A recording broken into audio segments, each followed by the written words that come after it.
In the interest of getting going, we'll kick it over to Gunjan. Gunjan did not want much of an introduction, so I'm assuming you'll introduce yourself. Gunjan Veda is our senior advisor in advocacy and global collaborative research, and she's going to be facilitating for us today for Empowered Women Empowering Women. Take it away, Gunjan. Yeah.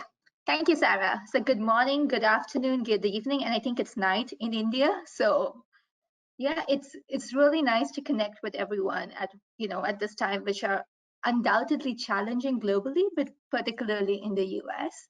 And Sarah, I'm actually not going to do much of an introduction for myself or actually for any of our panelists, because I think what we're going to do today is we are connecting. When you hear the stories of our panelists, of the people we have on the call, you'll get them, you'll get to know them through their stories rather than the designations or the career paths or the colleges and other things that they have attended. And that's the idea behind what we're doing today.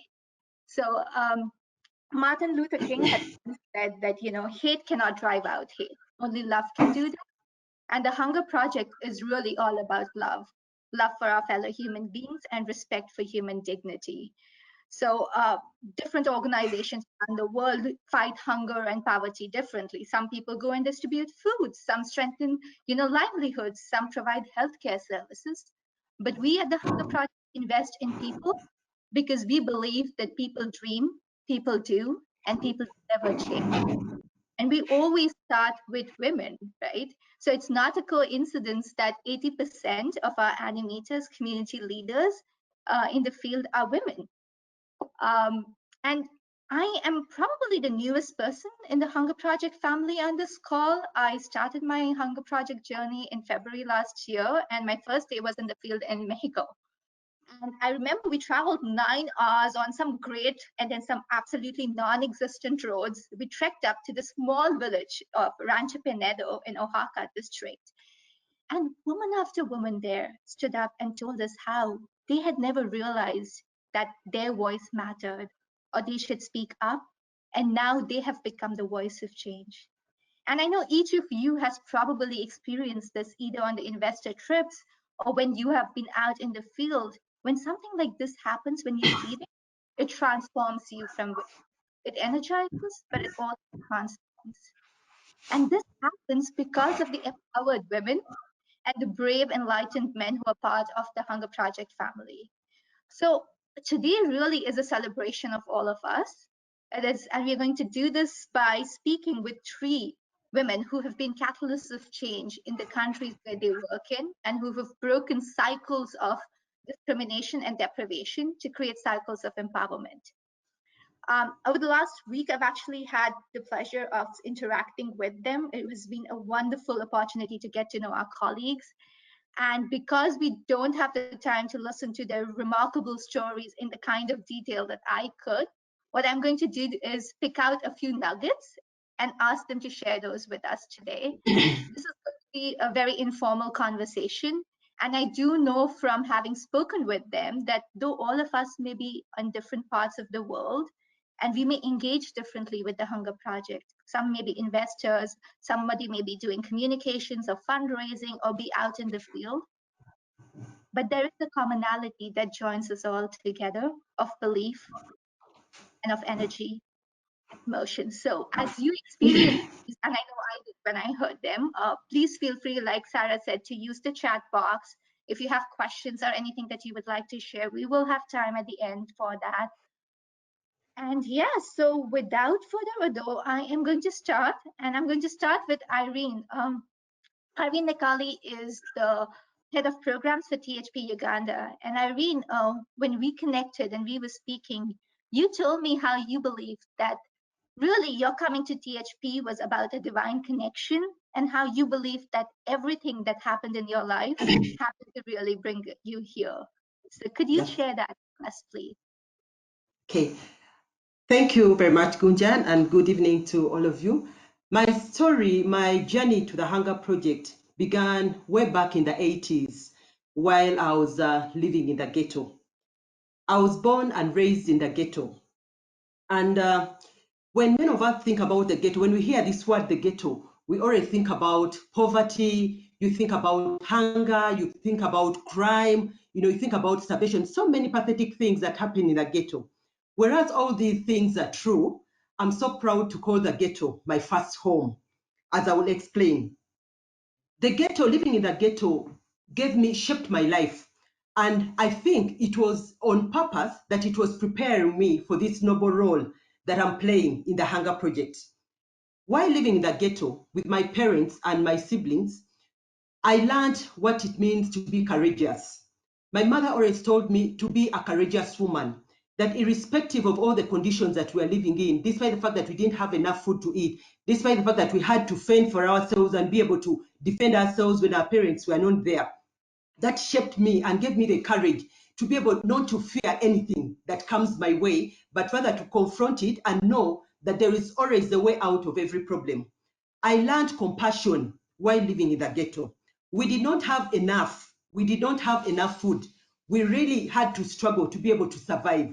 Despite the fact my father had an opportunity of taking us to fairly good schools, the other aspects of life that a young girl would enjoy were things that were really put at the sideline. But despite all this, I never saw my mother really pushing out people who came to our home for help, because the whole community was, we were all living in a ghetto and we appeared to be maybe fairly better than the other people. We always had an influx of visitors, but we always shared the little we had. This was my first lesson of compassion. I learned to be very committed. I remember my mom always told me that when you're given an assignment, when you're asked to do something, do it with all the love and with all your ability, because you never know where that thing is going to take you. I had to take on some mothering roles or caretaking roles during my childhood because my parents were working out of home. So during certain instances, I would always stay at home with my siblings, being the elder girl, and take on some of these responsibilities. This taught me what it means to be committed to a role, to an assignment that has been given to you. Why am I sharing this story?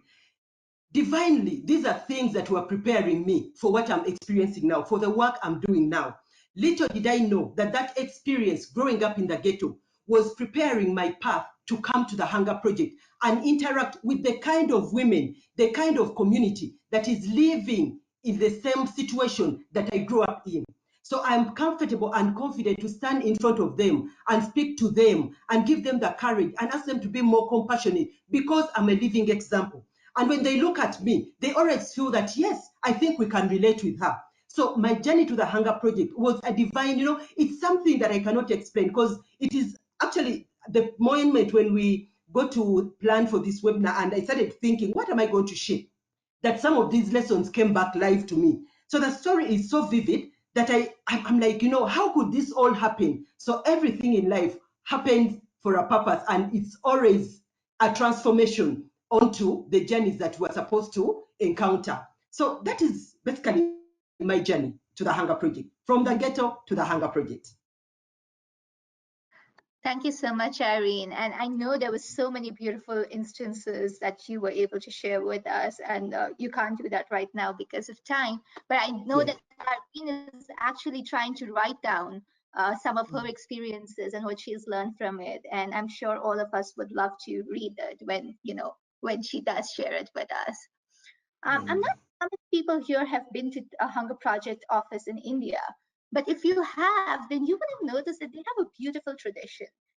Every afternoon at lunchtime, everybody brings out their lunch boxes, they put it on the table, and then everyone eats together.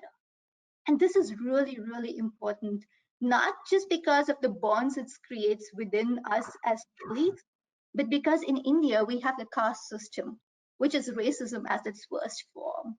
People belonging to certain castes were never allowed to even enter the houses of people from other communities, leave alone eat with them. So this is breaking those barriers right there in the office with all of us first. And we have with us today Veda, who is the Senior Program Officer at Hunger Project India. And Veda has come back to the Hunger Project to begin her 9th year after doing a master's at IDS Sussex. So she's just been back. And Veda, when we were talking, you told me about why you came back to the Hunger Project. after doing another master's, and you also shared with me some beautiful instances of the aha moments, like Manju, that brought you back. So would you share that with us, please? Sure, sure. Thank you, and hello, everyone. So yeah, why did I come back to the Hunger Project? You sometimes, I guess, you just you are aware of the fact, or it's just something which kind of keeps playing in your head that you're not done with a place, or you're not done with an issue as yet. So activism has always been deeply personal to me, as is it for a lot of people. And I firmly believe in women's political empowerment. And even when I left the Hunger Project to pursue another master's, and I was there for 1 year, I was constantly thinking as to what else can we do? How can we really improve the situation that we have in our country? Because those issues are not going to go away, right? And I personally was not done with trying to address some of those issues. Now, whether I do it in a personal capacity or through the profession that I've chosen for myself. So there was no dramatic moment of me saying that, this is it, I have to go back. I think I always knew that I'm going to come back at some point. And it's just that, it just kind of triggered another wave, so to speak, for me to kind of come back and say, okay, because I had taken a step back, evaluated the work, seen it from an outsider's perspective, really interrogated my own positions on certain things as well, on the issues that we deal with, about, Gunjan mentioned about caste, about the challenges. We work with the elected women in the local village councils. And the reason we do that is because we believe that, women in political decision-making powers can actually take those steps that eventually can address hunger and poverty in their villages, because that is the lived reality for a lot of these women. So, and they're an inspiring lot. So the story that I shared with Gunjan was actually one of those examples, and we have many. If you ever get a chance to visit India, you will, and you meet the staff here. All of us have our, we should not say it, but all of us have our favorite stories, which really like drives us to do even better. And for me, it was this one, Manju, who was a sarpanch, a president in Rajasthan. And Manju was this 23-year-old sarpanch, and she was actually from one of the most marginalized communities. Now, she could not have had that opportunity to contest elections if there weren't any quotas. And the reason she contested was also because, a male member in the household said, "Why don't you contest?" So that, the power can still be in the male member. But then Manju realized herself, and she said, "Look." And that's what we also keep saying, that your reasons to contest elections could be anything, but what are you going to do after? So what Manju, and there was this meeting which was happening, and I was getting very agitated, and I was like, do something about it, because the dominant caste member from there was basically trying to overrule her decision. So she just looked at me, this 23-year-old, and she just looked and she said, "Look," and she said it in Hindi, which is even more dramatic, which I was sharing with Gunjan. But basically, it meant that let your work speak for yourself, for itself. You don't need to do too much. You don't need to. It basically is actions speak louder than words. So I let him do what he has to do. I will do what I have to do. Right. So let my work speak for myself. I don't need to go and do and tell people what I'm doing. So yeah, that was for me. That has always been in my head, even when I was away for a little while. Yeah. Thank you, Veda. Hola, Montse. I think many of you on this call would have heard Montse or met her at the gala in New York last year, and where she shared the story with us. But I think what a lot of people here don't know, how special that journey to New York was for Montse, and what that gala and speaking there meant for her. So Montse, if you can share with us, a little bit of why that was so important for you. Thank you, Gunjan. It was a very challenging journey to that gala, because it was like 7 or 8 months before I was announced like a THP country director. So it was a very struggling gala for me. So the fall gala event had a great meeting in my life. it's itself for the great opportunity to share and meet for many people who believe in the power of the ownership of the transformation and the transformation of the community. So it was so moving. However, what happened behind the gala speech was really moved me. Telling the story of the Chiapas members who did not accept me as the new leader of THP was really moved. Opened me a lot of my feelings and my compromises, but also my beliefs. Because when I was writing the speech and when I had the opportunity to make the rehearsal, I start feeling a lot of emotions right there, and some of you saw me crying because it was very moving, because I was remembering what was my confrontation with this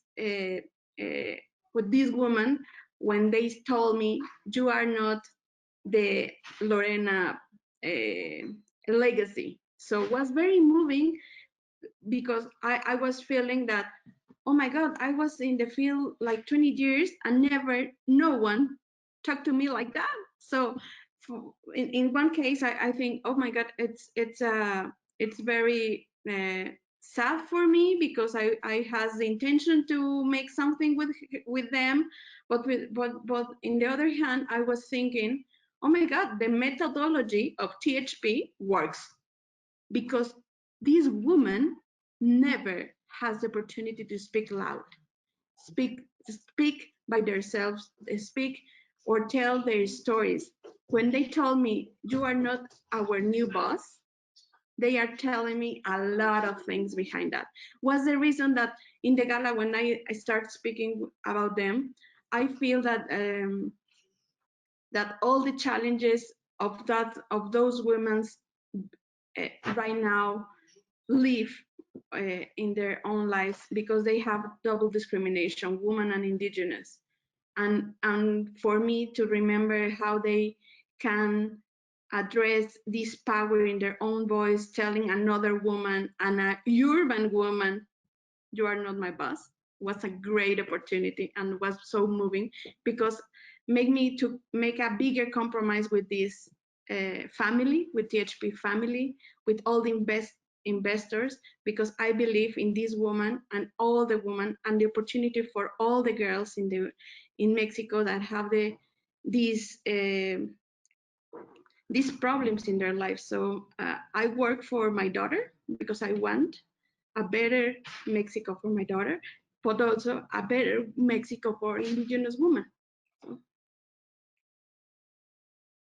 Thank you, Montse. And what Montse actually did not cover, but she did tell me, was what was really special about the gala was also that this was the first time that she was speaking to an audience in English.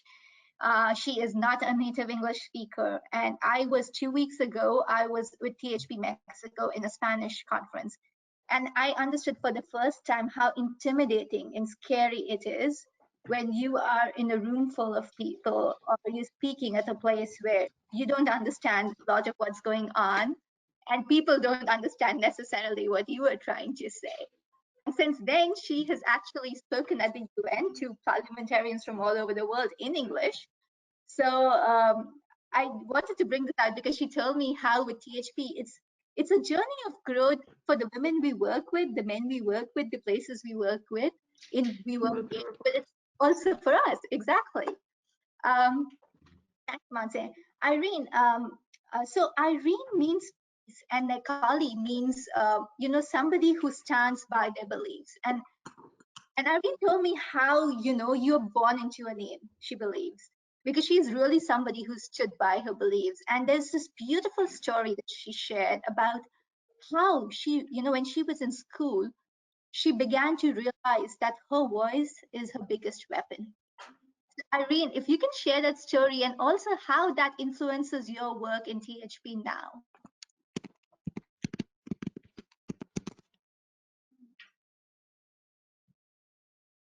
Irene, you're muted. I discovered this weapon, the so-called weapon, way back in my primary 7. That was when I was 12 years old. Previously, throughout my lower primary section, I always believed that there was something in me that people do not actually see. The school I was going to was a middle class school, so we had a mixture of children who were coming from fairly better backgrounds, some that were coming from, average families, and then some of us who were coming from the ghetto and, with all our poverty. So even in school, when we're in school, the teachers tended to segregate upon us, segregate us.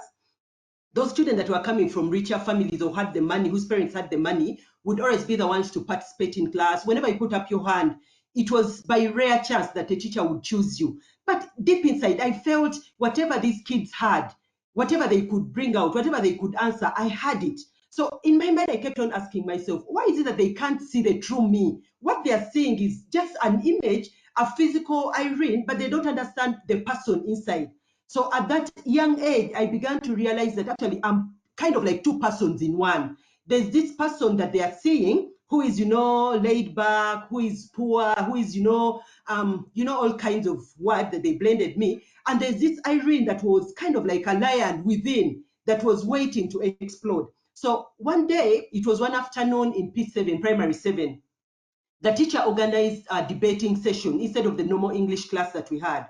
So the teacher proposed the motion, and surprisingly, this motion was on women empowerment. So he asked for volunteers to come and debate, and I felt something come alive inside me. I felt like, I think this is my chance. So I slowly raised my hand, thinking the teacher may not consider me, but to my surprise, he chose me. So I gathered all the strength and all the energy and all the confidence I had, marched in front of the class and started defending the motion. I spoke with all the power, with all the confidence that I had, that my voice could carry. And I just saw the teacher's voice, jaw drop. His jaw dropped and he was like, he wasn't understanding what was going on.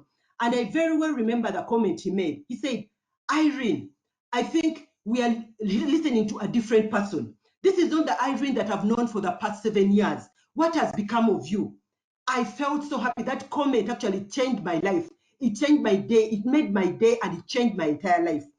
And to that day, I actually emerged as the best winner. I mean, the winner of the debate. And that was the turning point in my life. I got to realize that, what? There's somebody inside me that people are not seeing. And the only thing that can help to bring out this person is the voice. I have to speak out. Gone are the times when I have to keep laid back, but I think it's time for me to stand up and also, assert myself and be able to be heard. So when I completed my primary, the whole story about my life changed. I became more assertive because I went in a totally new environment where people didn't know me. And I used this opportunity, I used my voice to bring out my true self.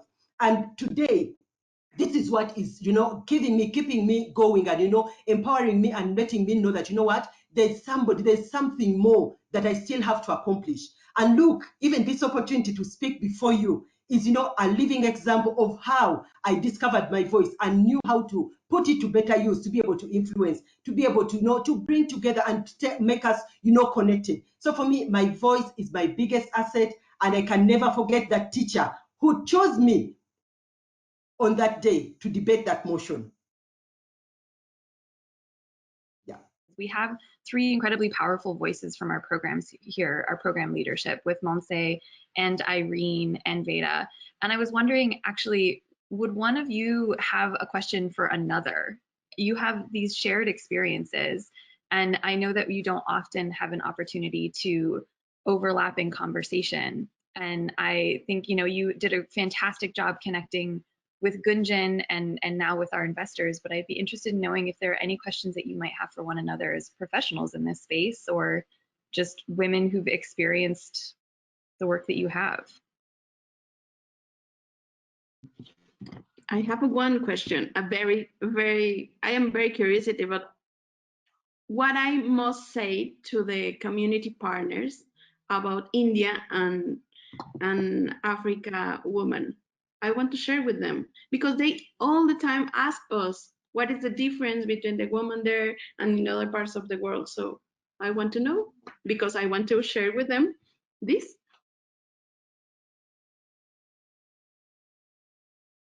I'll have a go, Montse. That's a very interesting question because even here in India, and when we have investors, one of the main questions that when we have these interactions with the elected women, they ask us, can you please ask them that do they also face the same challenges the women there in their countries, say for instance on violence, or for instance, what do they think about the future they want to have for their girls? So, and in my experience so far, I think the issues could be the same, because there are certain things which are the same. It drives all of us together as a human race, and there are commonalities there. But the way it manifests could be different, and especially where women's rights issues are concerned. I had I was very fortunate to have come across some very powerful women in the field where we work, as well as around me.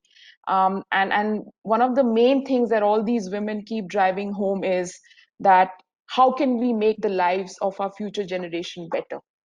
So for instance, even if it's an issue of child marriage, right? For people like me, and if people who know me, I'm very restless also sometimes, and I'm just like, I keep having these existential crises, that what am I doing with my life? Are we really making a change? Which I think all of us do, to be very honest. But at the same time, when you hear them, or when you see the kind of work they've done, I think one of the main things that stand out is just what they're thinking about the future. They are not ignoring their realities. And I think it's the same whether we look at women in Mexico, or whether we are looking at women in Uganda as well, or whether we are looking at our rural communities where we work in. They're always looking for something better. And there's always this thing that, you have options. And these women have said, look, either the propensity to get into a very to get into to despair about things is big. We can always say the future is very bleak, but let us not indulge into that, and let us look what is it, or what is the kind of future we can see for ourselves where we can thrive. And sometimes you don't have evidence for it, because a lot of times we keep telling our women that you need to have some really good solid reasons to do this. They're like, why? I have a future. I can think better for my boys and girls, and especially girls. So yeah. Thank you, Irene. Please tell me. Well, I agree with what Veda said. To me, I believe the situation, the fears that women have are usually cut across. I mean, they kind of like, it's all centered around the issue of fear of the unknown, the fear of the current situation, the fear of the uncertainty. So we tend to be so much tied into the fear angle, and we kind of like put love at the side. So we believe that their problems are always there when you are interacting with our women in the community. We believe challenges will always be there. We have this powerful tool, the vision, commitment, and action work tool, and we always, when we talk about the commitment bit, we always tell them that despite the fact that there's that future that you want to go to, there are always obstacles. So there will always be fear. But what are you going to do? Are you going to give way into that fear and let it control your life, or you're going to look beyond it and feel love, look at this whole situation with love,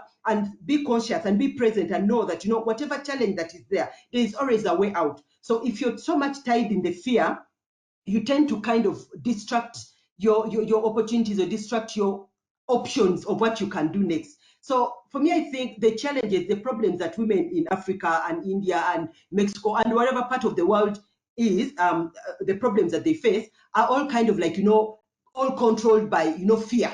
And if we learn to overcome fear in our lives, if we learn to overcome fear, I think we can be able to conquer the world and be able to be valuable members of, of the society, and be able to come out as women and play our part on this stage. Yeah. Thank you so much. I think it's so powerful to hear how, we're all in such different parts of the world, and how unified the experiences are into being driven by love and by a vision for your future and for your family. I think that's just really, really wonderful. So thank you. So Veda, when we had discussed your time at THP India, one of the things that gives you hope, you had talked about this intergenerational passing of the baton that's happening in India, that you see in the villages. And this group of women in actually girls in Sirohi district and how they had managed to get this college for themselves. So do you want to talk a little bit about that? Yes, of course. So yeah, I think so. One of the things that at the Hunger Project in India is that we kind of revisited is, or we introduced is, we work with the elected women. The elected women raise issues which really concern the adolescent girls in the community. And now we started working with the adolescent girls as well on their life skills and all. One of the issues that came out was um, a lot of times in India, especially for girls, the reason why they drop out of schools is because the distance from their village to the college or even to the schools is a fair distance. So their mobility gets restricted and they drop out. It's also to do with the external environment, safety reasons, also because poverty levels. So, you know, you would rather have those girls working in the field than to go to schools. In Rajasthan, again, this is an instance where in one of the tribal dominated districts, the girls actually got a lot of support. It was one of those things which was raised by one elected woman of a particular village council in one of the meetings, a collective meeting they were having, that look, girls in our area, they've been raising this issue of a college for them because the nearest college that they could go was 50 kilometers away. Either they had that as an option or there was another college which was like 40 kilometers away. So they realized that, you know, then the girls, like, why should we like dream low for them? Why only school? So these girls really wanted to continue with their education and they raised this issue with their elected representatives and said, look, the reasons our parents are not sending is because it's too far away and also the mode of transport is limited. Having said that, what they did not wait for things to happen to them or said, oh, you know, this is what things are, but they took steps to change that. So these elected women actually raised these issues up in the official meeting with the authorities. How did the girls play a part? Because these girls, you know, you really, this whole sense of empowerment is not of a static value, you know, it's a process. So when these girls saw their elected women raising these issues, they got inspired by it.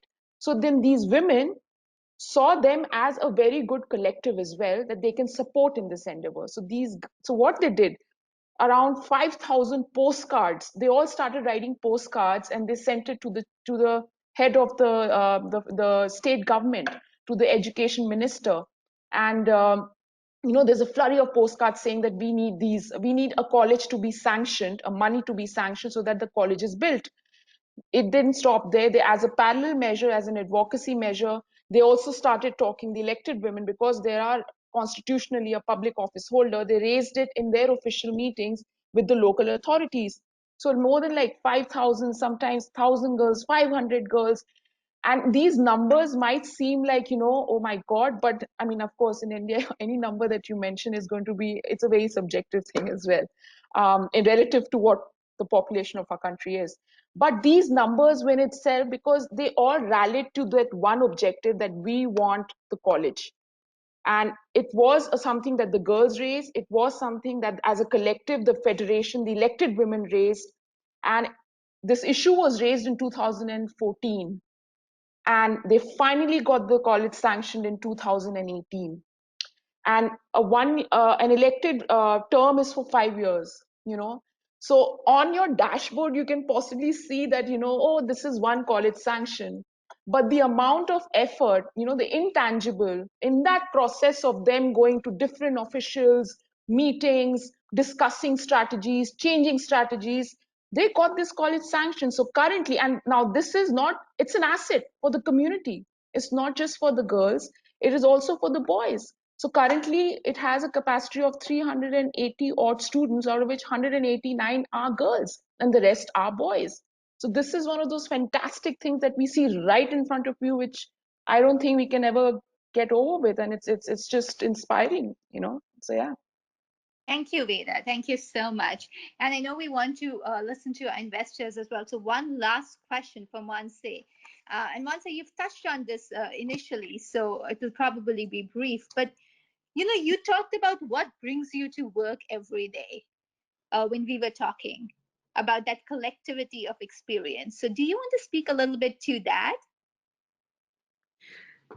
I think that I wake up every morning and sometimes at night also because my head never stops. So I think that I want a better world, but in particular in this case, I has the opportunity to work like 20 years accompanying social process in in different kind of issues.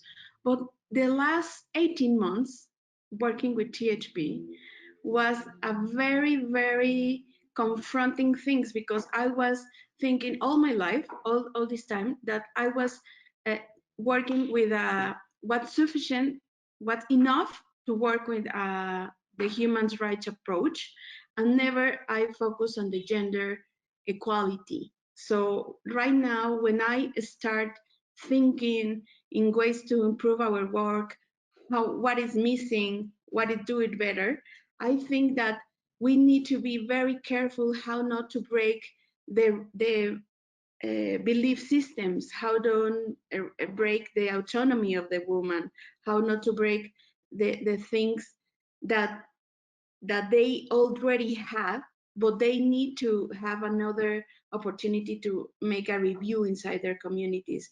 So for me and the staff and my great staff that I have, uh, and I have the opportunity to share with them, and we have a lot of conversation about that, is how to make the conversation more easy for the communities, but starting with us, breaking us the first step of the fears about these topics, because the health and the sexual reproductive health and sexual health also is a very uh, like a very dark or very high conversation in Mexico. It's not it's not open.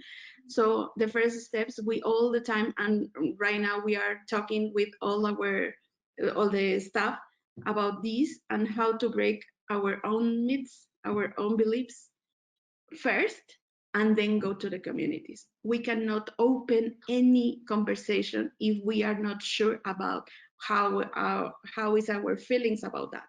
So it's a lot of responsibility to do it. So every night and every morning I wake up with this intention, and it's breaking me every time, because I think how I can talk with this with myself in my solitude, but how I can do it with my daughter of 7 years old, and how can I do it with a community in Chiapas that they have a patriarchal system and they don't have the opportunity to talk about this. So the first way is to do it by myself, to my daughter, and then with my others. So thank you.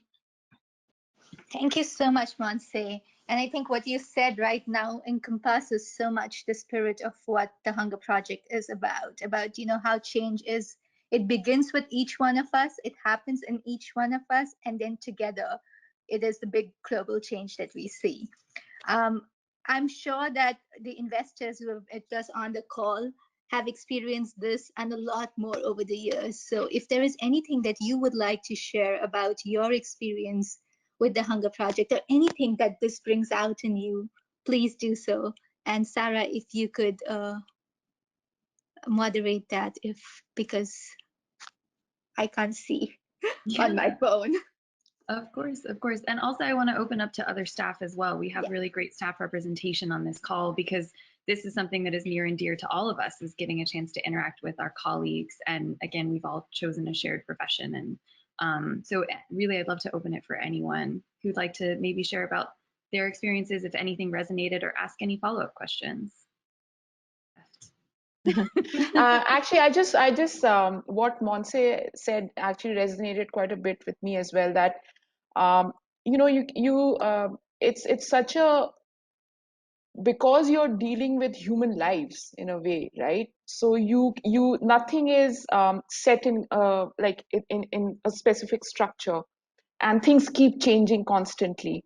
So this whole thing that she's like what you said, Montse, about that you have to, it's very easy to go out and quote unquote preach about things that equality and about gender justice, but it's even more difficult for you to kind of adapt to your own lives.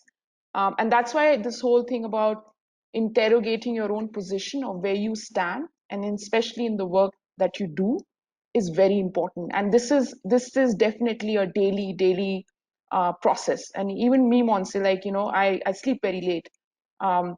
My mind actually functions late night, not so much in the morning. So, but it's something that, you know, you constant, and you learn and you unlearn as well, which is very important. And I think one of the things that Hunger Project did very well a couple of years back is the Fail Fest, which it really brought to the fore that, you know, it's I don't want to use the word celebrate the failures, but more in terms of what can we learn and what we can change and do better, because it is a constant process. And I think that really drives all the work in different parts of the world that we do, and definitely in India, because there have been things in our own strategy that we have tried and tested and which has failed miserably, and especially where advocacy is concerned, that, you know, things just don't move sometimes, but you keep trying and you keep learning. So yeah, I think it's a very important point that you've said, Montse. Thanks, Veda. And Jan, did you want to share? Sure. You know, it's wonderful to be with all of you and to connect in this way during so much crisis in the world, in the pandemic, what's happening in the United States, and which is really good, I think, in a way. And there were just so many things. I just made some notes because there are a group of us together in the United States that are activists and investors, and we're looking for, what is our role now? How can we empower women and men and children who are in the work of ending hunger, in the depths of it, of ending their own hunger? And we're really in a serious inquiry about that. And we looked at this whole concept of fear. We've talked about that, about where there's fear, there's no love.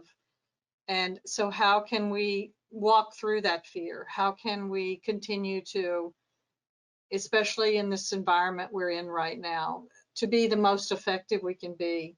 And we talked about how justice is really our main focus, and human rights. We're starting to see that it's a global, we're in a global, I don't even know what to call it, but we're all so much in this together, more than I believe we ever have been. And Arundhati Roy says we're in a portal. There's a portal now open that the pandemic has created, and I believe that the protests and what's happening in the United States and now around the world has added to this opportunity that we have to step through. And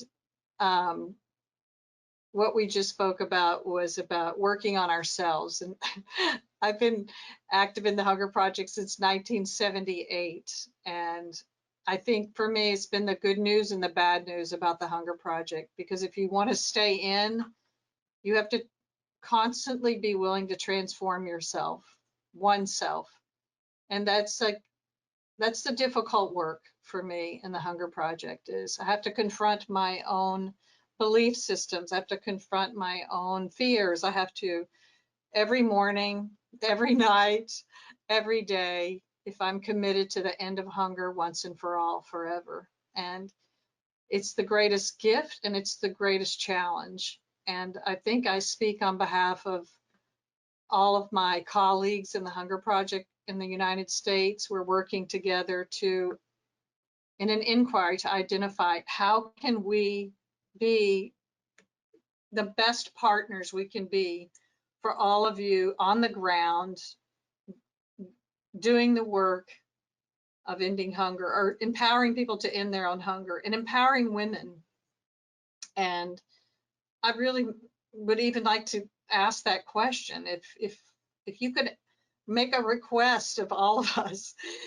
You know, we love investing in you and in people living in conditions of hunger and poverty. We love that, but we feel like we need to give more now. We want to work with you to transform the global consciousness in which we live. We believe that is the portal now available to us.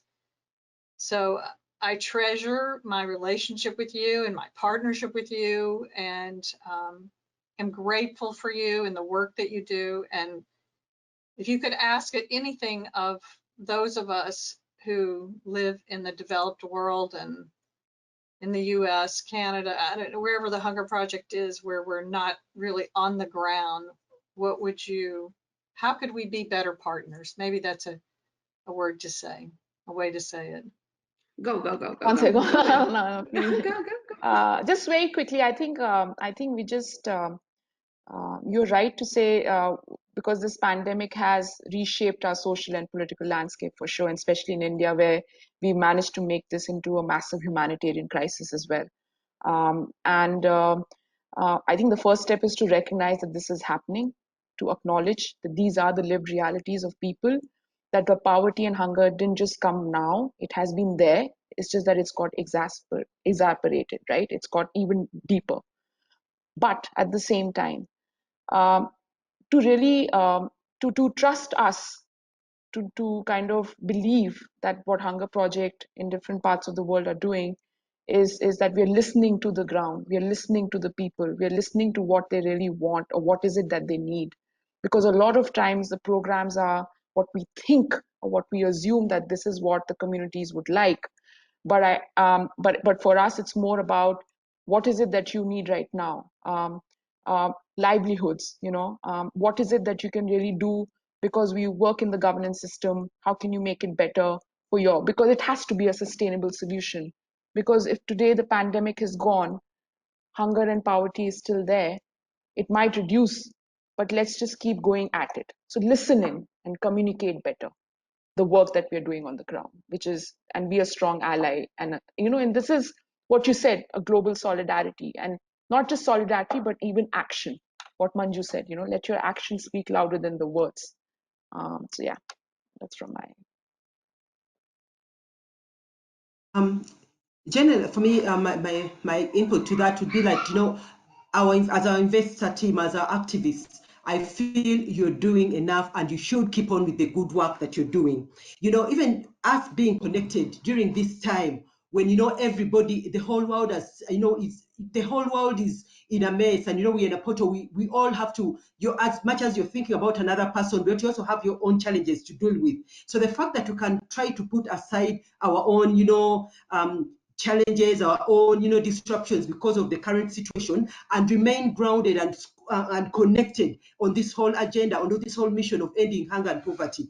For me, I feel we are doing what we are supposed to do, and we should keep up the good work. As our partners, as our investors, as our activists, let's keep on the good work. Let's keep on the momentum. And when we have an opportunity of speaking to you, connecting with you in such a way, we feel we are together, and together we can do more. And it's the same spirit that we are passing on even to our communities down at the grassroots. So if we keep doing what we are doing and actually do it even much better with a lot of commitment, we are on the right path and we are on the right track. So I applaud you and I salute you for being there and believing in the Hunger Project and believing that you matter and we all matter in this whole struggle to end hunger and poverty. So let's keep on.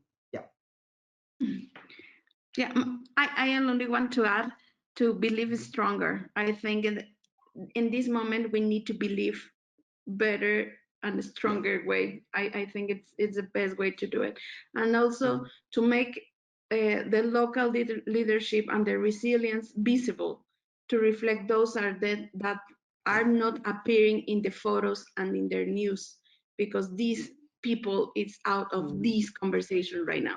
So we need to put it in the spotlight right now. So it's the best way to bring more sympathy, more empathy, and more compassion for all those people that are outside of the photo. Thank you so much. Thank you, all of you, for sharing. Thank you so much for bringing your expertise and your love and your insight, all of that. So, all right, well, we're going to close out here. We had, we wanted to make sure that we had time for the conversation. So I know we went a little long, and I want to say thank you and acknowledge that everyone who was able to stay with us. We thank you to Gunjan. Thank you for facilitating, even in the midst of technical issues. Thank you so much for everything and for preparing and having conversations. Thank you, Veda. Thank you, Irene. Thank you, Montse. Thank you to all of the THP-Mexico staff who is here right now. Yeah. Montse rolled deep. Yeah, so thank you all for Viva being here. Mexico. Thank you.